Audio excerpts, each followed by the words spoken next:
People believe that wisdom arrives loudly, like a bell you can't ignore, something that announces itself and demands to be followed. It doesn't. Wisdom arrives quietly, often disguised as something you wish hadn't happened, something you didn't understand at the time, something you only recognize years later when it's far too late to use it in the moment that needed it most. By then, it has already become part of you, folded into your habits, your silences, your pauses before you answer certain questions.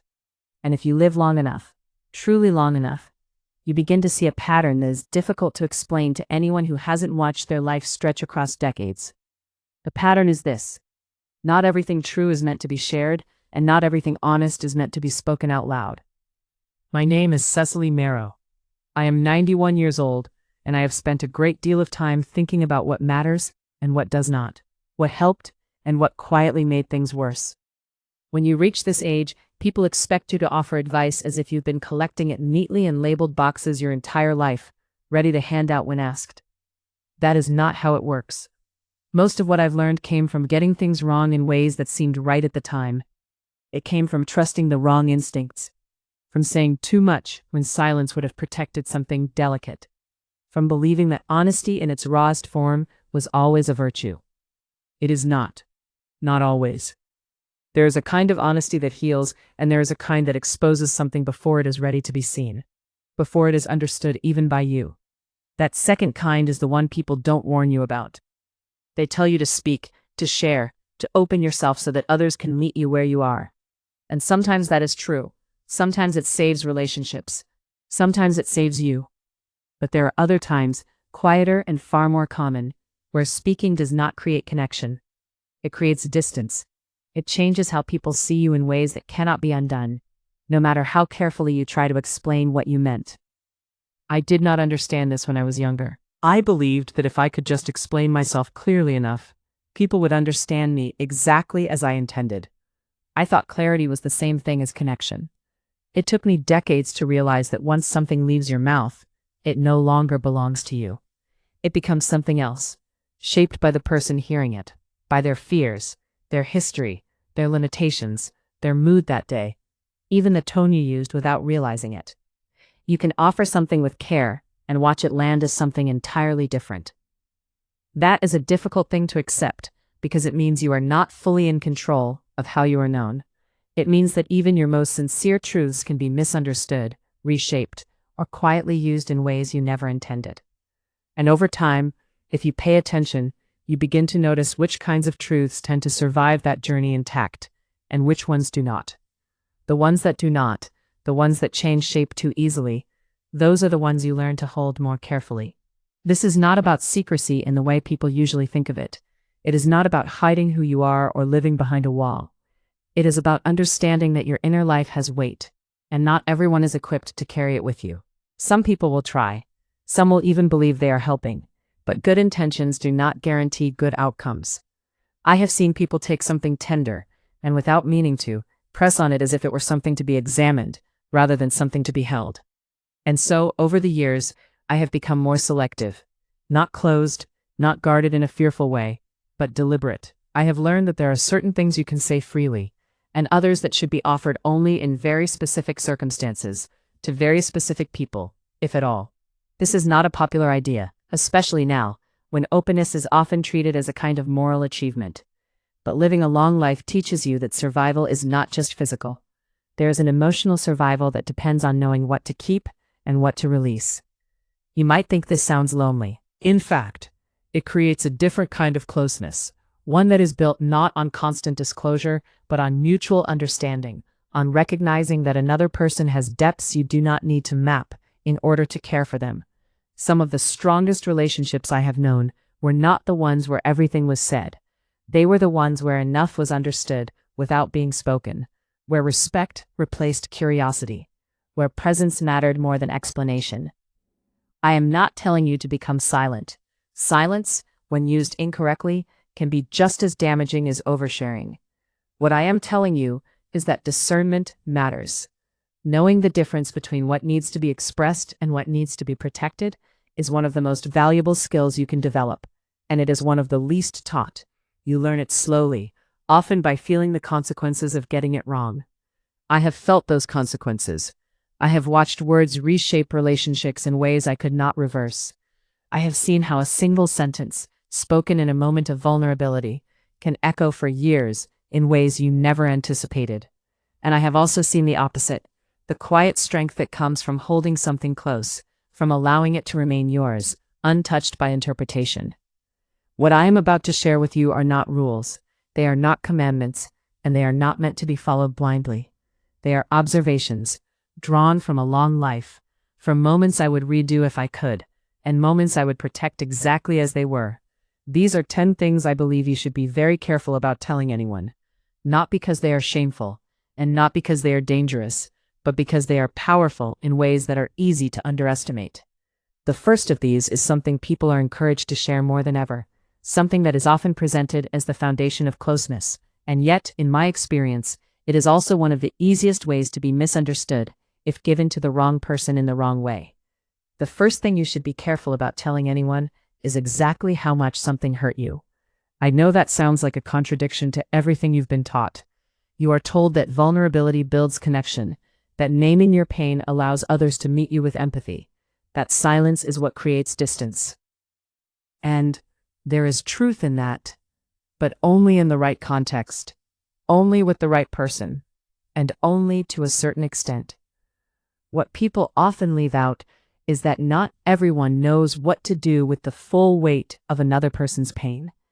And when you hand it to them without understanding their capacity, you risk changing how they see you in ways that are subtle but lasting.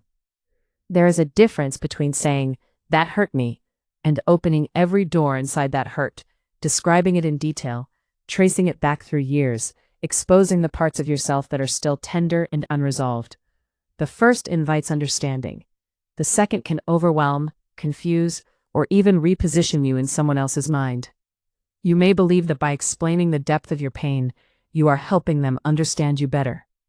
What you are actually doing is asking them to hold something they may not be equipped to carry. I learned this in my early 40s, long after I thought I understood how relationships worked. A close friend of mine, someone I trusted deeply, said something to me during a dinner that at the time seemed small to anyone else at the table. It was a passing comment, quickly forgotten by everyone except me.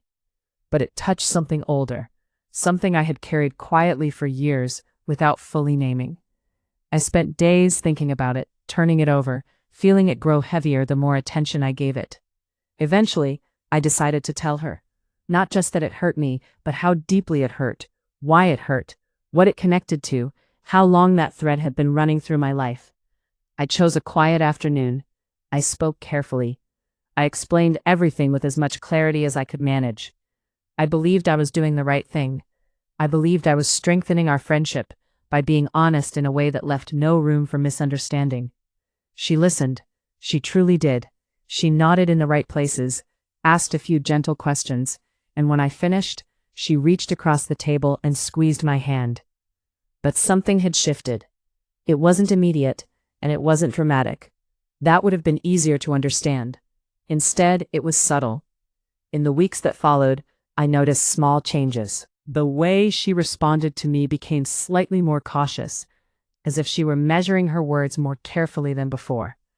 Conversations that had once felt effortless now carried a faint tension, like something fragile had been placed between us, and neither of us wanted to be the one to disturb it. At first, I told myself I was imagining it. But then, one afternoon, we were sitting together again, and I made an offhand remark about something unrelated, something light. She paused, looked at me and said, "You're more sensitive than I realized." She didn't mean it unkindly. In fact, her tone was gentle, almost thoughtful. But in that moment, I understood what had happened. In trying to show her the depth of my experience, I had given her a new lens through which to see me, one that simplified something complex into a single trait: sensitive. It wasn't wrong, but it wasn't complete either. And once that lens was there, it began to shape how she interpreted everything else. This is what people don't tell you about vulnerability. When you reveal something deeply personal, you are not just sharing information. You are influencing how someone understands you going forward. You are giving them a framework, and once it is in place, it is very difficult to remove. There are people in your life who can hold the full truth of your pain without reducing you to it. These people are rare. They listen without immediately categorizing, without trying to fix, without quietly adjusting their perception of you into something smaller or more manageable. If you have one of these people, you will recognize them not by what they say, but by how you feel after speaking. You will feel unchanged in their eyes, not redefined. Tell those people the truth. Tell them fully, without hesitation. But for everyone else, even those who care about you, even those who mean well, it is often wiser to give them something lighter to hold.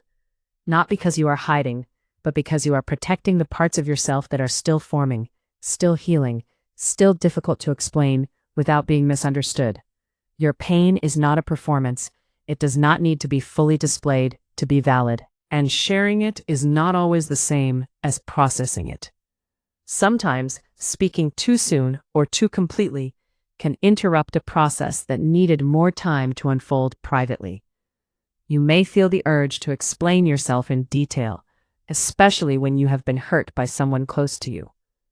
There is a desire to make them understand, to bring them into your experience so that they can see exactly what you felt and why it mattered. But understanding cannot be forced through explanation alone. It requires a readiness on the other person's part that you cannot control. If that readiness is not there, your words will not land as you intend them to. They will be filtered, reshaped, and sometimes quietly set aside in favor of a simpler interpretation. So be careful. Not silent, not closed, but careful.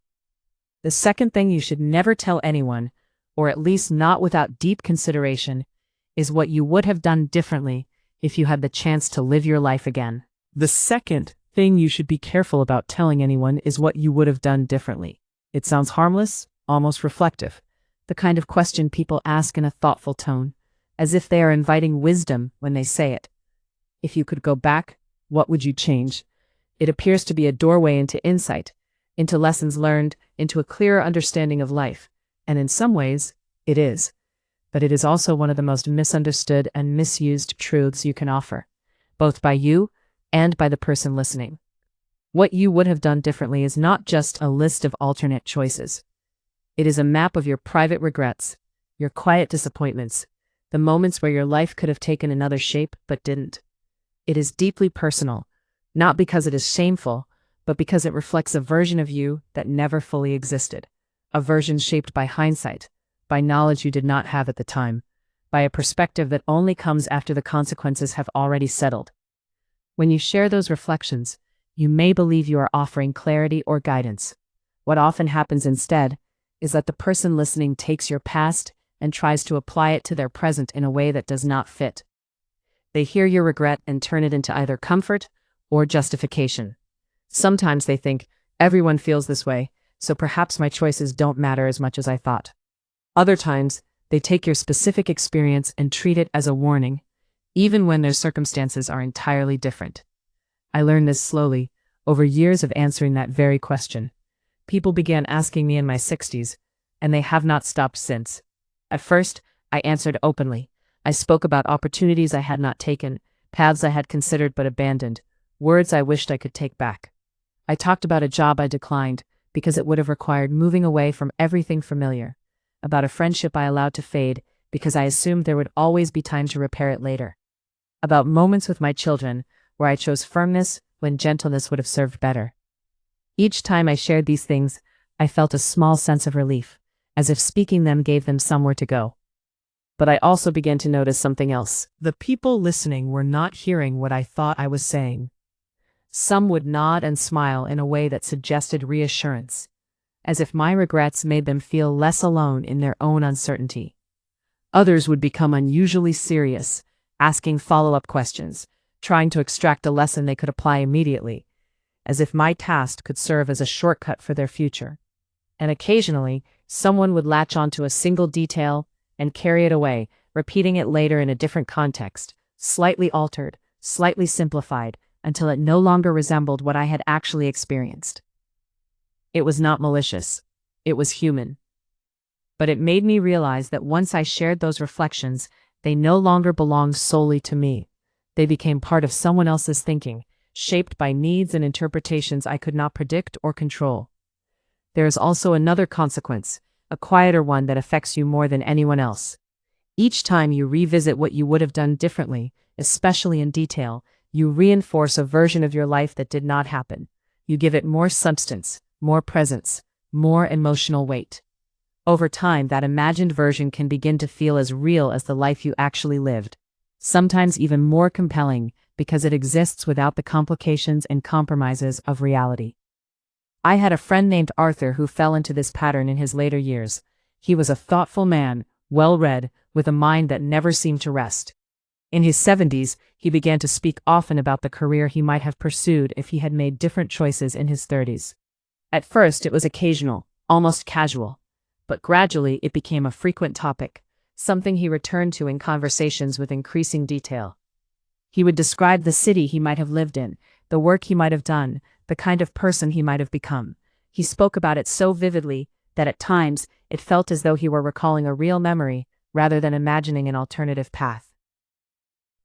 And the more he spoke about it, the more dissatisfied he became with the life he had actually lived. Not because it was lacking, but because it could not compete with a version of events that had never been tested by reality. I watched this happen over several years, and it troubled me more than I expected. Arthur had a good life, not perfect, but full in the ways that matter. He had relationships that were steady, work that had meaning, moments that were genuinely joyful. But as his attention shifted toward what might have been, those real experiences seemed to lose some of their weight in his own mind. That is the risk of sharing your what-ifs too freely, both for yourself and for others. You turn something private and complex into something that can be easily misunderstood, simplified, or even romanticized. You invite comparisons between a real life and an imagined one, and those comparisons are never fair because the imagined life exists without friction. This does not mean you should never reflect on your past. Reflection is necessary. It is how you understand yourself, how you recognize patterns, how you grow. But there is a difference between reflecting quietly and broadcasting those reflections in a way that invites interpretation. Your what you would have done differently is not general advice. It is not a universal lesson. It is a deeply specific record of how your particular life unfolded under your particular circumstances. It belongs to you in a way that few other things do. If you choose to share it, do so carefully, with awareness of how easily it can be reshaped once it leaves your hands. And consider that some parts of it may serve you better if they remain unspoken, not hidden, but held with a kind of respect for their complexity. The third thing you should never tell anyone is how much money you have, or how little. The third thing you should be careful about telling anyone is how much money you have, or how little. People often treat this as a practical matter, something tied to budgeting or planning or simple transparency within families. But money is rarely just about numbers. It carries meaning, status, fear, security, judgment, and quiet assumptions that settle into people's minds the moment they think they understand your financial position. What makes this particularly difficult is that the change is almost never obvious. No one announces it. No one says, "I will see you differently now." Instead, it appears in small adjustments, in tone, in expectation, in what is asked of you, and what is no longer offered. And once those adjustments begin, they are very hard to reverse, because they are built on perception rather than fact. I came to understand this later than I should have. For most of my life, my husband handled our finances, not because I couldn't, but because that was simply how we arranged things. He had a steadiness with numbers that I trusted, and I had other responsibilities that filled my time. It worked until it didn't. When he died, I found myself in a position I had never fully prepared for, sorting through accounts, papers, decisions that suddenly felt much larger than they had any right to be. With the help of a patient man who explained things without making me feel foolish, I eventually understood where I stood. We were not wealthy, but we were comfortable, more comfortable than I had expected. And in a moment that felt natural at the time, I shared that information with someone close to me. I did not announce it broadly. I simply mentioned it in conversation, the way you might mention the outcome of any long and tiring process. What followed was not dramatic. There were no confrontations, no direct comments that I could point to as evidence that anything had changed. But over time, I noticed a shift. Invitations came with different expectations. Small assumptions appeared in conversation about what I could contribute, what I could afford, what I should be willing to do. It was not unkind, but it was no longer neutral. And perhaps more importantly, I became aware of how I was being placed, quietly, into a category, not as a person first, but as a person with a certain level of means. That category shaped interactions in ways that were subtle enough to deny and strong enough to feel. I have also seen the opposite, and in many ways, it is harder. A woman I knew in my building, sharp and independent, found herself struggling financially after a series of unfortunate events she could not have predicted. She chose to be open about it, not out of a desire for sympathy, but because she wanted to explain why she could not participate in certain shared expenses. At first, the response was kind. People expressed concern, offered small gestures of help, reassured her that it was not a burden. But kindness, when mixed with awareness of someone's vulnerability, can slowly change into something else. Conversations with her became slightly more careful, as if everyone were afraid of saying the wrong thing. Invitations were extended with qualifiers, explanations that had not been necessary before. Over time, she became defined not by her personality, her history, or her presence, but by her situation. She was no longer simply herself. She was the one who was struggling. That is what happens when financial information enters a social space. It does not remain neutral. It reorganizes how people see you, whether they intend it to or not. And once that reorganization takes place, it becomes part of every interaction that follows. This is not to say that money should never be discussed. There are situations where it must be, where clarity is necessary, where decisions depend on accurate information. But those situations are specific, and the number of people who truly need to know the details is very small. Outside of those situations, sharing your financial position often gives others a framework they did not need and cannot use without distortion. They will interpret it through their own experiences, their own fears, their own expectations. And those interpretations will influence how they relate to you in ways that are difficult to see clearly until they have already taken hold. Your financial reality is part of your life, but it is not your identity. The more widely it is known, the more likely it is to become a filter through which everything else about you is viewed. The fourth thing you should never tell anyone is the real reason a relationship ended. This is one people feel strongly about, because there is a belief that telling the truth brings closure, that explaining what happened allows everyone involved to move forward with clarity. And sometimes, in very specific circumstances, that may be true. But more often, the full truth of why something ended is not yours alone to tell. Every relationship contains two perspectives, two sets of vulnerabilities, two histories that intersect in ways that are not always visible from the outside.